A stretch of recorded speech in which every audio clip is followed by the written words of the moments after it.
হঠাৎ করে আমি দেখলাম যে এরকম আমার কাছে একটা ফোন আসে। ফোন আসার পরে মানে আননোন নাম্বার তো অনেকবার ফোন আসছে। আসার পরে দেখছি যে আসলে খুব মানে অন্যরকম ভাষাতে, মানে আছে না একটা মানুষ ফোন ধরেই তো আগে কথা। সব টাকা দিয়ে বুবলিকে ডিভোর্স, বীরকে নিয়ে সাকিব খানের মুখে যা শোনা গেল, চুপসে গেল পুরো দেশ।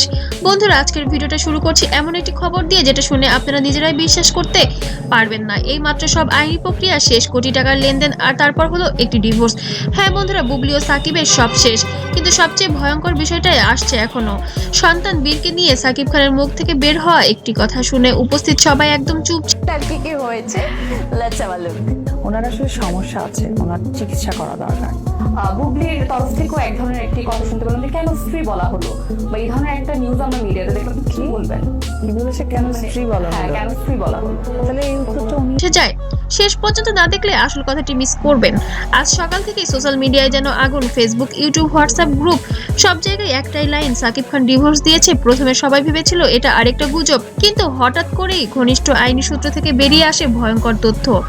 ডিভোর্স পেপার, সাইন, দেনমোহর ও অর্থ পরিশোধ বিষয়টি রাখা হয়েছিল একদম গোপন, কিন্তু সত্য বেশি দিন চাপা থাকে না। প্রশ্ন একটাই, হঠাৎ কেন এমন চরম সিদ্ধান্ত? ঘনিষ্ঠ সূত্র বলছে দীর্ঘদিন ধরে দূরত্ব, বিশ্বাসের জায়গাটা ফাটল, পারিবারিক বনাম ব্যক্তিগত সিদ্ধান্ত, আর সব ভালো জানেন, আমার তো কিছু জানা বলতে যায় চান না। কখনো কি কথা হয় নাই, দেখা হয়নি বুবলির সাথে?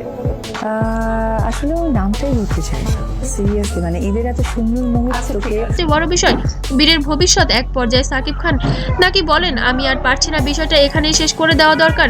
এই কথার পরই শুরু হয় আইনি প্রস্তুতি। পুরো ঘটনায় বুবলি ছিলেন একদম নিশ্চুপ, কোনো লাইভ নেই, কোনো স্ট্যাটাস নেই, কোনো ব্যাখ্যা নেই।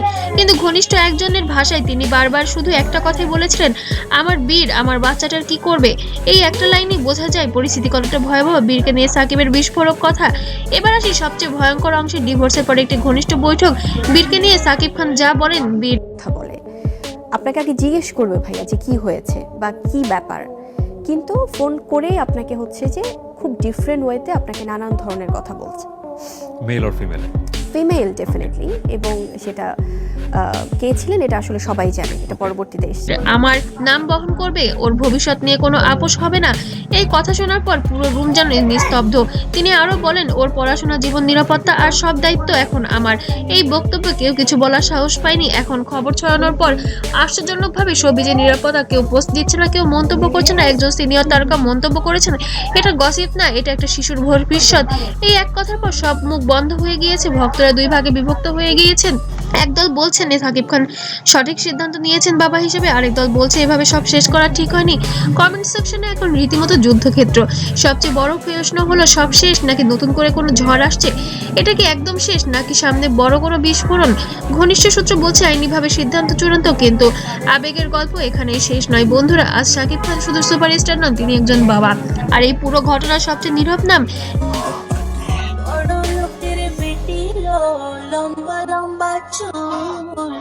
বীর। আমরা চাই গুজব নয়, মানবিকতা, আক্রমণ নয়, সহানুভূতি। আপনার মতামত কমেন্টে লিখুন। এই পরিস্থিতিতে সবচেয়ে বড় ভিকটিম কে? ভিডিওটি ভালো লাগলে অবশ্যই লাইক করবেন, সাবস্ক্রাইব করুন আর শেয়ার করুন, কারণ এই গল্প আর থামবে না এখানেই। ভবিষ্যতে আরো কিছু নতুন নতুন খবর নিয়ে অবশ্যই হাজির হব।